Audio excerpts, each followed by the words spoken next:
Hello बच्चों, आज हम लोग पढ़ने वाले हैं क्लास 9 का विज्ञान साइंस चैप्टर 2 देखेंगे और ये पार्ट 1 रहेगा। चैप्टर 2 साइंस का विज्ञान का यानी जो चैप्टर का नाम है क्या हमारे आसपास के शुद्ध पदार्थ हैं। ये क्लास 9 का विज्ञान का चैप्टर 2 जिस चैप्टर का नाम है क्या हमारे आसपास के शुद्ध पदार्थ हैं।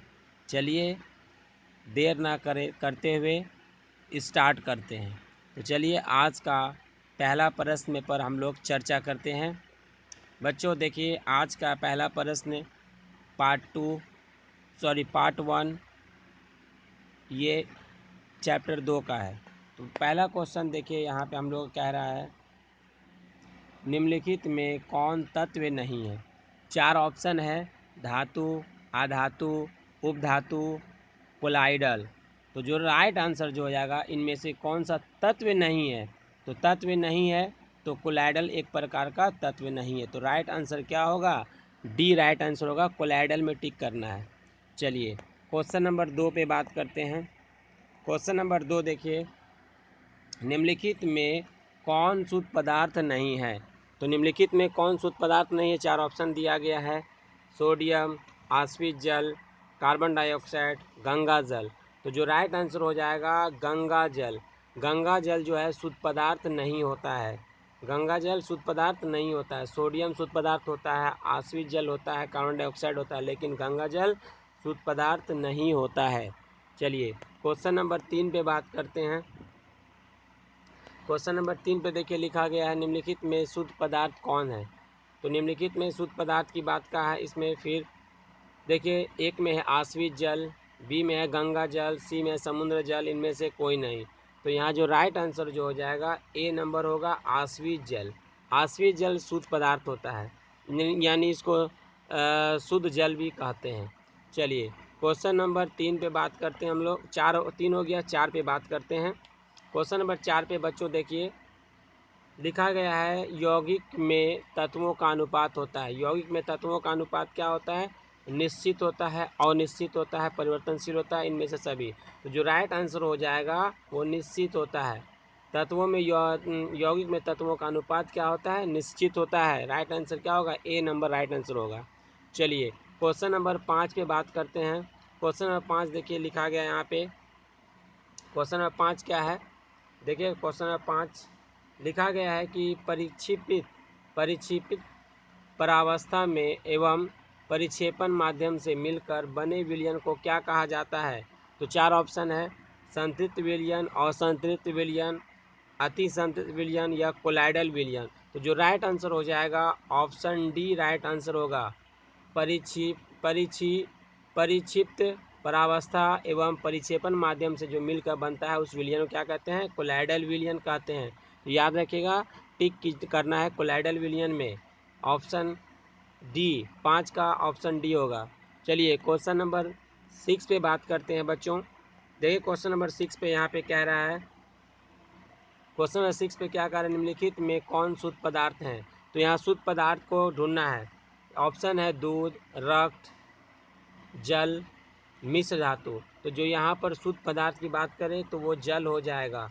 शुद्ध पदार्थ क्या हो जाएगा, ऑप्शन सी जल हो जाएगा शुद्ध पदार्थ। जल को हम लोग शुद्ध पदार्थ कहते हैं। ठीक है, क्वेश्चन नंबर हम लोग बात करते हैं अब 7 पे। देखिए क्वेश्चन नंबर 7 पे क्या लिखा गया है। क्वेश्चन नंबर 7 पे लिखा गया है निम्नलिखित में कौन अशुद्ध पदार्थ है। अशुद्ध पदार्थ को ढूंढना है। देखिए 4 ऑप्शन दिया गया, सोडियम, वायु, हाइड्रोजन, अमोनिया। तो जो राइट आंसर हो जाएगा अशुद्ध पदार्थ वायु होगा। वायु में बच्चों टिक करना है, क्योंकि वायु में बहुत सारे गैस उपस्थित होते हैं, इसलिए वायु को अशुद्ध पदार्थ मानेंगे। चलिए ऑप्शन बी राइट होगा, वायु। अगला क्वेश्चन देखिए, क्वेश्चन नंबर 8 पे बात करते हैं। क्वेश्चन नंबर 8 में क्या लिखा गया, निम्नलिखित में कौन विलयन है। तो विलयन पूछना है। विलयन किसे कहते हैं, जिसमें विलायक और विलय रहता है उसे हम लोग विलयन कहते हैं। चलिए चेक करना है इनमें से कौन विलयन है। साबुन विलयन है, साबुन विलयन, लवण विलयन, चौक जल मिश्रण स्टार्च विलियन। तो जो राइट आंसर हो जाएगा लवण विलियन। तो विलियन क्या होता है? लवण विलियन। लवण विलियन जो है 8 का राइट आंसर होगा ऑप्शन बी। चलिए बच्चों, क्वेश्चन नंबर हम लोग बात करते हैं 9 पे। बच्चों देखिए 9 पे क्या कह रहा है। 9 पे कह रहा है बच्चों, निम्नलिखित में कौन निलंबन है? निलंबन है। तो देखिए निलंबन है, ऑप्शन दिया हुआ है चीनी विलियन, सोडा जल, मट मट मेला जल, और ऑप्शन डी दिया हुआ है साबुन जल। तो देखिए इसका जो राइट आंसर होगा मट मेला जल होगा। मट मेला जल जो है होता होगा वो निलंबन होगा। तो मट मेला जल में टिक करना है बच्चों। चलिए नेक्स्ट क्वेश्चन पे बात करते हैं हम लोग। तो चलिए देखिए नेक्स्ट क्वेश्चन, क्वेश्चन नंबर 10 पे, निम्नलिखित में कौन कोलाइडल है? तो 4 ऑप्शन दिया हो, चीनी का शरबत, पीतल, धुआं, गोंद। तो यहाँ पे जो राइट आंसर हो जाएगा गोंद होगा। निम्नलिखित में कौन कोलाइडल है? तो गोंद। गोंद एक प्रकार का कोलाइडल है बच्चों। चलिए क्वेश्चन नंबर 10 हो गया है। 11 पे हम लोग बात करते हैं। क्वेश्चन 11 में क्या लिखा गया? निम्नलिखित में कौन तत्व है? तो यहाँ तत्व को खोजना है। देखिए हवा, ऑप्शन दिया हवा, ऑक्सीजन, पानी, लवण। तो यहाँ पे जो तत्व क्या हो जाएगा? ऑक्सीजन राइट आंसर हमारा होगा। तत्व की बात किया तो हवा, ऑक्सीजन, पानी, लवण में ऑक्सीजन एक प्रकार का तत्व में आता है। चलिए क्वेश्चन नंबर हम लोग 12 पे बात करते हैं बच्चों। देखिए क्वेश्चन नंबर 12 पे क्या लिखा गया है? निम्नलिखित में कौन यौगिक है? तो यहाँ यौगिक को खोजना है। तो देखिए ऑप्शन दिया गया वायु, ऑक्सीजन, यहाँ पे तांबा और नमक। यहाँ पे तांचा नहीं होगा, तांबा होगा बच्चों, तो सही कर लीजिएगा। तांबा लिखना है, तांबा। तांबा एक प्रकार का धातु है, तत्व भी है। चलिए तो सी में तांबा, तो यहाँ पे सी नहीं होगा। तो देखिए तो जो राइट आंसर हो जाएगा यहाँ पे नमक होगा। नमक एक प्रकार का यौगिक है, क्योंकि नमक का सूत्र क्या होता है? NaCl। NaCl होता है, NaCl होता है नमक का सूत्र, इसलिए नमक का सूत्र NaCl होता है, इसलिए यौगिक में नमक आएगा। राइट आंसर ऑप्शन डी होगा। चलिए नेक्स्ट क्वेश्चन में बात करते हैं बच्चों। क्वेश्चन नंबर 13 पे, निम्नलिखित में आधातु कौन है? आधातु को ढूंढना है। तो आधातु कौन है? 4 ऑप्शन दिया हुआ है। जर जर्मेनियम होना चाहिए यहाँ पे बच्चों, जर्मेनियम होना चाहिए, जर्मेनियम, सेलेनियम, आयोडीन, टाइटेनियम। तो जो राइट आंसर हो जाएगा बच्चों आयोडीन। आयोडीन एक प्रकार का क्या है? आधातु है। आयोडीन राइट आंसर होगा। क्वेश्चन 14 पे बात करते हैं बच्चों। क्वेश्चन 14 पे देखिए लिखा क्या गया है? तत्व के सूक्ष्मतम कण को क्या कहते हैं? तो 4 ऑप्शन दिया हुआ है, अणु, परमाणु, यौगिक, आयन। तो तत्व के सबसे सूक्ष्मतम कण को हम लोग परमाणु कहते हैं। क्या कहते हैं बच्चों? परमाणु, क्योंकि अणु को तोड़ के परमाणु बनाया गया है, परमाणु का खोज हुआ है। तो यह सबसे छोटा जो कण है परमाणु है। और परमाणु एक अभाज्य का कण है, क्योंकि इसको तोड़ा नहीं जा सकता है। तो याद रखिएगा सबसे सूक्ष्मतम कण, सबसे छोटा कण अगर पूछेगा तो किस में टिक करना बच्चों? तो यहाँ पे परमाणु में टिक करना है। चलिए नेक्स्ट क्वेश्चन में बात करते हैं। क्वेश्चन नंबर 15 पे, क्वेश्चन नंबर 15 पे देखिए बच्चों बात कर रहा है यहाँ पे एक से अधिक तत्वों के संयोग से क्या बनता है? तो देखिए बच्चों एक से अधिक तत्वों के संयोग से क्या बनता है? तो 4 ऑप्शन है, यौगिक, मिश्रण, निलंबन, विलयन। तो यहाँ पे जो राइट आंसर क्या होगा? यौगिक। एक से या एक से अधिक तत्वों के जो संयोग से क्या क्या बनता है? यौगिक, यानी उसे यौगिक कहते हैं। चलिए तो राइट आंसर 15 का ए होगा, यौगिक। क्वेश्चन नंबर 16 पे बात करते हैं आज का बच्चों। देखिए क्वेश्चन नंबर 16, क्वेश्चन नंबर 16 में क्या कह रहा है? देखिए नमक तथा अमोनिया क्लोराइड के मिश्रण को किस विधि से पृथक किया जाता है? पृथक मीन्स क्या होता है? अलग किया जाता है, यानी नमक और अमोनिया के मिश्रण को हम लोग किस विधि से अलग कर सकते हैं? ये मोस्ट इम्पॉर्टेंट है बच्चों। चलिए देखते हैं। 4 ऑप्शन दिया, ऊर्ध्वपातन द्वारा, सरल आश्वासन द्वारा, परभाजी आश्वासन द्वारा, और डी में दिया क्रिस्टलीकरण द्वारा। तो जो राइट आंसर हो जाएगा इसका राइट आंसर क्या होगा? सी, परभाजी आश्वासन विधि द्वारा हम नमक और अमोनिया क्लोराइड के मिश्रण को हम लोग अलग कर सकते हैं। तो राइट आंसर क्या होगा? सी होगा, परभाजी आश्वासन विधि द्वारा। 16 का राइट आंसर सी होगा। चलिए क्वेश्चन नंबर हम लोग बात करते हैं 17 पे बच्चों। देखिए 17 पे क्या कह रहा है? 17 पे देखिए क्या कह रहा है बच्चों? 17 पे तो 17 पे देखिए लिख रहा है कि दूध से क्रीम को अलग करने के लिए किस विधि का उपयोग किया जाता है। तो मतलब दूध से क्रीम को यानी मक्खन को जो अलग करने के लिए हम किस विधि का प्रयोग करते हैं। तो 4 ऑप्शन दिया है बच्चों, परभाजी, आश्वासन, क्रिस्टलीकरण, अपकेंद्रीकरण, इनमें से कोई नहीं। तो यहाँ पे जो राइट आंसर हो जाएगा दूध से क्रीम को अलग करने की विधि को हम लोग क्या कहते हैं। तो यहाँ पे जो होगा, यहाँ पे जो राइट आंसर हो जाएगा अपकेंद्रीकरण होगा। यहाँ पे ए नहीं होगा, क्या होगा बच्चों, अपकेंद्रीकरण के द्वारा हम लोग दूध से क्रीम को अलग करते हैं। तो यहाँ राइट आंसर क्या हो जाएगा, अपकेंद्रीकरण द्वारा। चलिए बच्चों नेक्स्ट क्वेश्चन पे बात करते हैं। क्वेश्चन नंबर देखिए, क्वेश्चन नंबर हम लोग 18 पे बात करते हैं बच्चों। रंग वाले घटक मैंने डाई को नीले अथवा काले रंग की स्याही किस विधि से अलग किया जाता है, मैंने पृथक किया जाता है। 4 ऑप्शन है, वाष्पीकरण द्वारा, क्रिस्टलीकरण द्वारा, परभाजी आश्वासन द्वारा, इनमें से कोई नहीं। तो यहाँ पे जो रंग वाले घटक को नीले अथवा काले रंग की स्याही किस विधि से अलग किया जाता है। तो यहाँ जो राइट आंसर हो जाएगा ऑप्शन ए राइट आंसर होगा। वाष्पीकरण के द्वारा हम लोग क्या करते हैं, अलग कर सकते हैं, वाष्पीकरण के द्वारा। चलिए क्वेश्चन नंबर 19 पे चलते हैं बच्चों।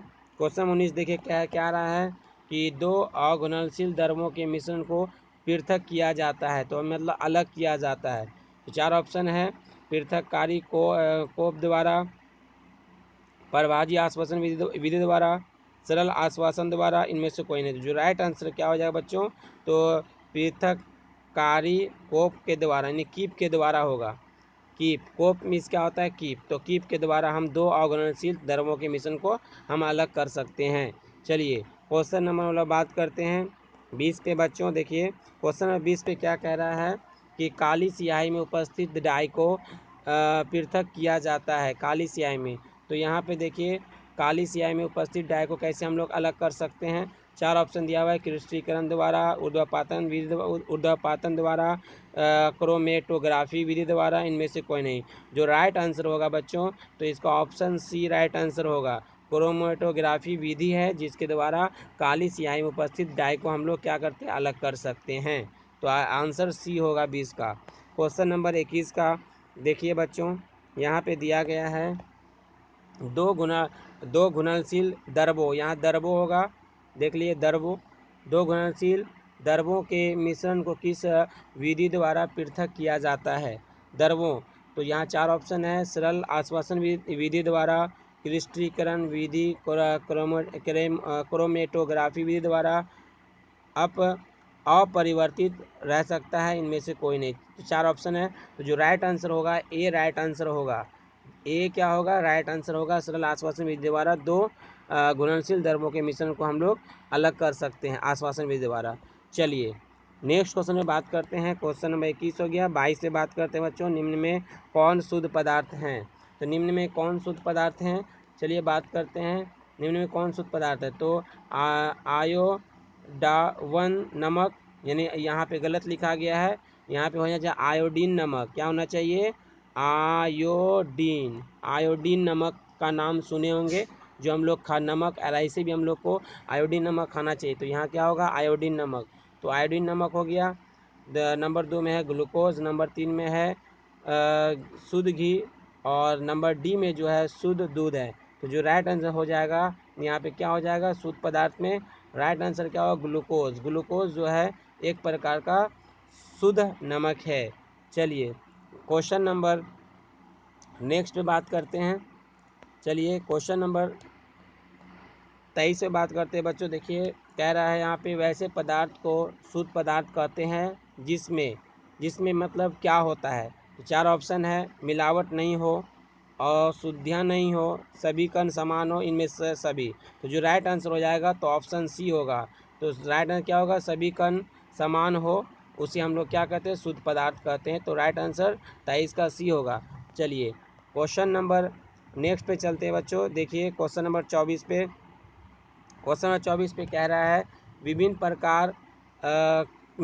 प्रकार के कणों से निर्मित पदार्थ को हम लोग क्या कहते हैं। तो विभिन्न प्रकार के कणों से जो निर्मित होता है हम लोग उसे क्या कहते हैं। 4 ऑप्शन है, तत्व, यौगिक, मिश्रण, द्रव्य। तो जो राइट आंसर हो जाएगा बी राइट आंसर होगा यौगिक, यानी विभिन्न प्रकार के कणों से जो निर्मित पदार्थ होते हैं उसे हम लोग यौगिक कहते हैं।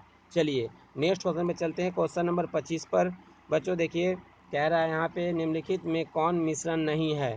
4 ऑप्शन है, कोलाइड, विलयन, मिश्र धातु, कार्बन डाइऑक्साइड। जो राइट आंसर हो जाएगा कार्बन डाइऑक्साइड राइट आंसर होगा। मिश्रण नहीं है, यानी मिश्रण नहीं है मतलब कार्बन डाइऑक्साइड एक प्रकार का गैस है और वो शुद्ध पदार्थ है।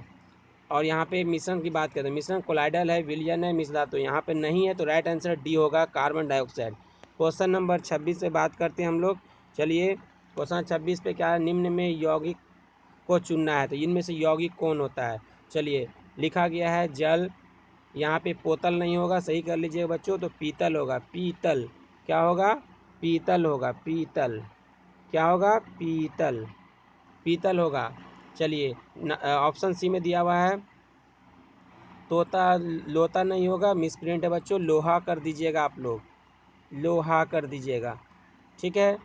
और क्लोरीन गैस, ये सही है। मतलब 4 ऑप्शन दिया हुआ है, जल, पीतल, लोहा और क्लोरीन। तो जो राइट आंसर हो जाएगा जल। जल एक यौगिक है, तो राइट आंसर क्या होगा, ए होगा, ऑप्शन ए। 26 का जल होगा, ऑप्शन ए। चलिए बच्चों क्वेश्चन नंबर 27 पे बात करते हैं हम लोग। देखिए दो या दो से अधिक तत्वों के संयोग से क्या निर्मित होता है। मतलब 2 या 2 अधिक तत्वों से जो मिल के तैयार होता है उसे हम लोग क्या कहते हैं। 4 ऑप्शन है, यौगिक, मिश्रण, कोलाडी नहीं होगा, यहाँ कोलाइड लिख लीजिएगा। क्या लिखिएगा, कोलाइड, कोलाइड कर लीजिएगा, कोलाइड। तो कोलाइड होगा ऑप्शन सी में। और ऑप्शन डी में क्या होगा, निलंबन है, ठीक है।